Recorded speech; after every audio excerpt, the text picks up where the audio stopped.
สะภะคะวะโตอะระหะโตอะระหะโตสัมมาสัมพุทธัสสะพุทธังสรณังคัจฉามิ สมาธิยามิ มุสาวาทาเวรมณีสิกขาปะทังสมาธิ ภะคะวะโต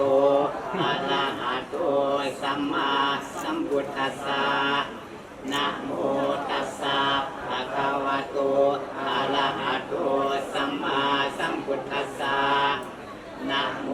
ตัสสะภะคะวะโตอะระหะโตสัมมาสัมพุทธัสสะ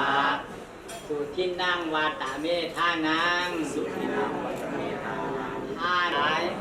ที่ได้ถวายให้ดีเพื่อประโยชน์เพื่อความสุขและเพื่อความเจริญแก่พวกกันน้อยทั้งหลายและขออุทิศผลบุญส่วนดีให้ดวงวิญญาณของนางเพชรสาครธัญญานุวงศ์ผู้เป็นลูกสาวที่ละโลกนี้ไปแล้วขอให้ดวงวิญญาณ